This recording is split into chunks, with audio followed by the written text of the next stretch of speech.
बड़ी कोशिका और उसके साइज वगैरह बताने जा रहे हैं। तो यहाँ पे देखिए सबसे छोटी कोशिका होती है हम लोग की माइकोप्लाज्मा, ठीक है, चूंकि 1.1 माइक्रोमीटर से लेकर 0.3 माइक्रोमीटर तक होती है, ठीक है। सबसे बड़ी कोशिका हम लोग की ऑस्ट्रिच का एग हो गया, ऑस्ट्रिच का एग ले लीजिए। सबसे बड़ी कोशिका होती है शुतुरमुर्ग का अंडा। और यहाँ पे सबसे लंबी कोशिका है हम लोग का न्यूरॉन, जो 1.5 से लगाए 2 मीटर तक लंबी हो सकती है। जैसे मान लीजिए न्यूरॉन हमारे ब्रेन में प्रेजेंट होता है, तो न्यूरॉन हमारे ब्रेन में प्रेजेंट होता है, तो मान लीजिए कोई आदमी 6 से 7 फुट लंबा है, तो मान लीजिए आपके हाथ से लगाए पैर तक के जो भी क्रियाएं हैं, जो भी संवेदनाएं हैं, जो भी स्टिमुलेशन है, वो कैसे आपके दिमाग तक पहुंचेगा। चाहे आपको मच्छर काटे या कुछ भी हो, कोई तरीके की चोट पहुंचे, तो वो न्यूरॉन को संदेशा भेजने के लिए ही इतनी लंबी लंबी कोशिकाएं हमारे बॉडी में प्रेजेंट होती है, ताकि यहाँ जाकर के न्यूरॉन के पास संदेशा भेजा जा सके, ताकि हम उसको समझ सके कि हमको मच्छर काटा है या किसी ने हम लोग को पीटा है, ठीक है। मानव में पाई जाने वाली सबसे छोटी कोशिका होती है शुक्राणु, जो कि पुरुषों में पाई जाती है, मेल के अंदर प्रेजेंट होती है, फीमेल में नहीं प्रेजेंट होती है, क्योंकि सबसे छोटी कोशिका है। मानव में पाई जाने वाली सबसे बड़ी कोशिका हम लोग की अंडाणु, चूंकि यह फीमेल में प्रेजेंट होता है, नॉट मेल में नहीं प्रेजेंट होता है। अब यहाँ पे देख लीजिए ऑस्ट्रिच का जो ये एग है कितना लंबा है। ऑस्ट्रिच के एग का जो लेंथ होता है 18 से 20 सेंटीमीटर तक ये लंबा होता है, यानी यहाँ से लगाए यहाँ तक, समझ लीजिए यहाँ से लगाए यहाँ तक की जो इसकी अंडे की जो लंबाई होती है वो 18 से 20 सेंटीमीटर होता है। और इस लंबे का जो व्यास होता है इसका पूरा यहाँ से यहाँ तक का जो व्यास होता है वो 15 से 18 सेंटीमीटर तक होता है। क्योंकि ये ऑस्ट्रिच एग है, यहाँ भी देख लीजिए स्तंभाकार कॉलम की तरह, यानी खंभे की तरह कुछ कोशिकाएं आपस में जुड़ी हुई होती हैं, जिसको हम लोग बोलते हैं कॉलमनार सेल, ठीक है, या बोलते हैं स्तंभाकार सेल। न्यूरॉन सेल जो कि हमारे बॉडी में सूचनाओं को पहुंचाने के लिए केवल पूरे शरीर में नहीं प्रेजेंट होता है, केवल ब्रेन में प्रेजेंट होता है। शरीर में हमारे संवेदी तंत्र प्रेजेंट होते हैं, जो कि हमको संवेदनाएं न्यूरॉन को भेजते हैं, ठीक है।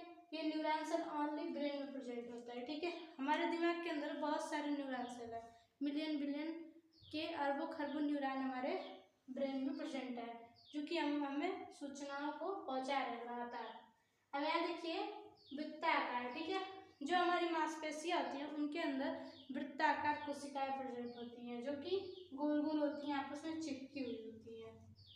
यहाँ पे आ जाइए, जिन जीवों के अंदर एक कोशिका प्रेजेंट होती है उसको हम लोग बोलते हैं यूनिसेलुलर, और जिसके अंदर प्रेजेंट होता है बहुत सारी कोशिकाएं उसको हम लोग बोलते हैं मल्टीसेलुलर, ठीक है। बहुत सारी कोशिकाएं वाले जीव कौन हो गए, बहुकोशिकीय। सिंगल सेल वाले एक कोशिकीय। सिंगल सेल में होता है हम लोग का अमीबा, पैरामीशियम, पिप्लियो, प्लूरोनिमोनिया, लाइक ऑर्गेनिज्म और माइकोप्लाज्मा।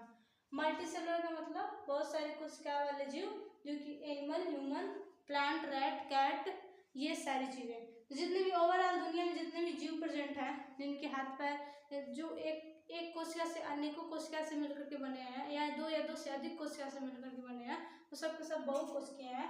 और जो एक कोशिका से मिलकर बने हुए जैसे अमीबा, पैरामीशियम, सारे जीव जो हो गए वो हमारे यूनिसेलुलर सिंगल सेल प्रेजेंट हो गए।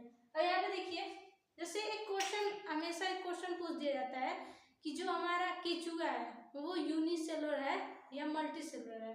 जस्ट लाइक अगर आप 2 या 3 सेंटीमीटर की किसी केचुए को बरसात के मौसम में देखें, तो आप समझ सकते हैं कि 2 से 3 सेंटीमीटर लंबा होने का कारण सिर्फ उसकी कोशिकाएं हैं, जो उसे जुड़ करके एक लंबा शरीर देने में सहायक है। 2 सेंटीमीटर, ठीक है। तो ये हमारा केचुआ है क्योंकि 2 सेंटीमीटर लंबा है, और इसके पास इसकी खुद की बहुत सारी कोशिकाएं हैं, जिससे जुड़ करके इसका एक पतला लंबा शरीर बना है, क्योंकि ये उससे वर्क कर रहा है अपना, ठीक है। तो ये सारी चीजें आपको क्लियर हो गई होंगी, तो कृपया आप इसको नोट करिए।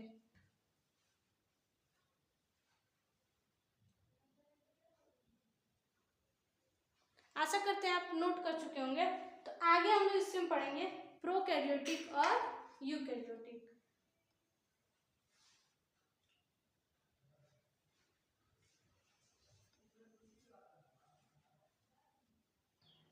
चलिए आज हम लोग समझते हैं प्रोकैरियोटिक और यूकैरियोटिक। आशा करती हूँ आपको पिछला जो सारा कॉन्सेप्ट है क्लियर हुआ होगा। चलिए आगे चलते हैं। यहाँ पे देखिए प्रोकैरियोटिक और यूकैरियोटिक क्या होता है।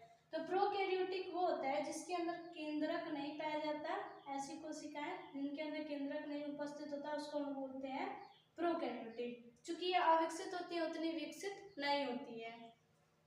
यूकैरियोटिक उसको बोलते हैं जिसके अंदर केंद्रक पाया जाता है। ठीक है, यूकैरियोटिक जो विकसित कोशिकाएं होती हैं और उसके अंदर केंद्रक प्रेजेंट होता है। प्रोकैरियोटिक के अंदर जो कोशिकाएं होती हैं उनके अंदर केंद्रक नहीं उपस्थित होता, न ही उनके पास कोई आवरण होता है, न ही उनके केंद्रक के पास कोई आवरण वगैरह होता है। यहाँ पे आपको बीच में ये जो कुछ धागे नुमा उलझा हुआ ये स्ट्रक्चर जो आपको दिख रहा है, ये हमारा सिंगल सेलुलर डीएनए है जो प्रोकैरियोटिक सेल्स में पाया जाता है। और ये जो पूरा सेल है, पहली बात ये पूरा जो सेल है ये बैक्टीरिया का है। इसके अंदर जो ये पूछ आपको लहराता हुआ दिख रहा है ये है हमारा फ्लैजिला, और ये छोटे छोटे ये जो लगे हुए हैं ये हमारे सिलिया। बैक्टीरिया कभी भी फ्लैजिला और सिलिया का उपयोग करके एक जगह से दूसरी जगह तक स्थानांतरण होते रहते हैं, यानी आते जाते रहते हैं। और इसी के जरिए ये सब अगर ज़्यादा पानी में जाएंगे तो तैरेंगे और लोगों के ऊपर चढ़ते हैं। जैसे मान लीजिए सर्दी जुकाम होने के दौरान, चूंकि ये एक बैक्टीरियल रोग है यानी संचरित रोग है, छूने से फैल जाता है, तो ये बैक्टीरिया क्या होते हैं एक हाथ से दूसरे हाथ तक क्या होते हैं स्थानांतरित होता है। हम ये नहीं कह सकते कि बैक्टीरिया हमारे हाथ पे नहीं है। ठीक है, आए दिन जो भी हम लोग चीज़ें यूज करते हैं उन सभी पे गुड बैक्टीरिया और बैड बैक्टीरिया प्रेजेंट होते हैं। चूँकि हम लोग बैड बैक्टीरिया को मारने के लिए साबुन वगैरह का यूज करते हैं, गुड बैक्टीरिया हम लोग के दही वगैरह में पाया जाता है। इनमें जो श्वसन होता है मीसोसोम के जरिए होता है, इनमें जो श्वसन होता है मीसोसोम के जरिए होता है, और मीसोसोम के जरिए अपना रेस्पिरेशन वगैरह करते हैं। ये अपने झिल्ली के जरिए ये जो इनका ये जो झिल्ली है, ये जो भित्ति है इनका, ये पेप्टिडोग्लाइकेन का बना होता है। चूंकि इनमें प्रेजेंट होता है ये बहुत ही हार्ड होता है ताकि ये जल्दी से मर ना सके। ठीक है, इतने कमजोर भी नहीं होते हैं। जस्ट लाइक आप एग्जांपल ले सकते हैं, पिपली हो गया, माइक्रोप्लाज्मा हो गया, ये सारे जो सेल्स हैं सारे प्रोकैरियोटिक में आते हैं। यूकैरियोटिक में वो आता है जिसके अंदर न्यूक्लियस पाया जाता है, यानी सच जिसमें ट्रू न्यूक्लियस हो, जिसमें रियल में न्यूक्लियस हो, केंद्रक हो, उसको हम यूकैरियोटिक बोलते हैं। इसके अंदर लाइसोसोम पाया जाता है जो कोशिका के अपशिष्ट पदार्थों का जो डाइजेशन होता है। मान लीजिए कोई खाना खा ले तो उसका डाइजेशन जरूरी है, डाइजेशन के लिए काम होता है। इसमें केंद्रक झिल्ली प्रेजेंट होता है, यानी इनमें जो इनका जो कोशिकांग है उसके जो बाहरी आवरण है कुछ न कुछ इनके पास क्या है आवरण है। ठीक है, और इनके पास कोई आवरण नहीं है। जैसे पानी में बहुत सारी चीजें डाल दीजिए, जैसे मान लीजिए ये हमारा होम निंजा है, होम निंजा में आप कुछ कचरा डाल दीजिए, ये साफ करने वाला है, आप कुछ इसमें कचरा डाल दीजिए। जब आप इसमें कुछ डालते हैं तो यहाँ पे आपको कुछ तैरा हुआ नजर आने लगेगा, तो ये जो तैरा हुआ आपको नजर आएगा। वैसे ही प्रोकैरियोटिक सेल्स में सारी चीजें उनके प्लाज्म के अंदर, उनके साइटोप्लाज्म के अंदर क्या होते हैं तैरते रहते हैं। ठीक है, इसमें जीव द्रव्य प्रेजेंट होता है, माइक्रोकांडिया जो कि इसका पूरा पावर हाउस होता है, शोषण कराते हैं इसमें, और ये कोशिका प्लांट सेल और एनिमल सेल में प्रेजेंट होता है और पूरी तरीके से डेवलप होता है। जैसे मान लीजिए दो तरीके का फ़ोन है, एक फ़ोन है जिससे हम लोग बहुत सारी चीज़ें कर सकते हैं, और एक फ़ोन है जिससे हम लोग बस कॉल कर सकते हैं।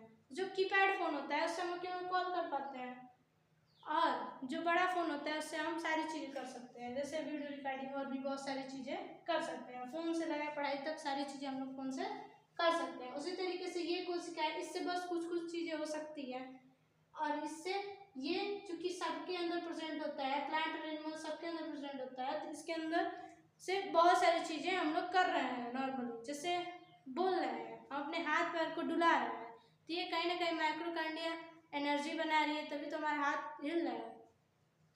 इस हिसाब से हमारे शरीर के अंदर एक कोशिका के अंदर अगर इतने सारे ऑर्गन पाए जाते हैं तो जो जीव इतनी सारी कोशिकाओं से मिलकर के, जैसे मैं ही और भी बहुत सारे जीव जो बहुकोशिकीय हैं उनके अंदर बहुत सारे माइक्रोकांडिया प्रेजेंट हो गए, तभी तो अपने हाथ को हिला डुला पा रहे हैं। ठीक है, तो यहाँ पे सारी चीजें क्लियर हो गई। इसके बाहरी आवरण को हम लोग बोलते हैं कोशिका झिल्ली।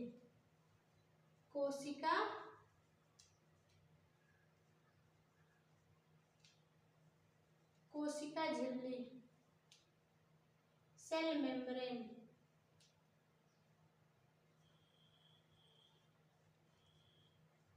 चूंकि प्लांट के अंदर सेल मेम्ब्रेन नहीं प्रेजेंट होता, तो जो प्लांट सेल होते हैं उसके अंदर सेल मेम्ब्रेन नहीं प्रेजेंट होता है, प्लांट के अंदर सेल वॉल प्रेजेंट होता है। जो प्लांट होता है उसके अंदर सेल वॉल, प्लांट के अंदर सेल वॉल प्रेजेंट होता है।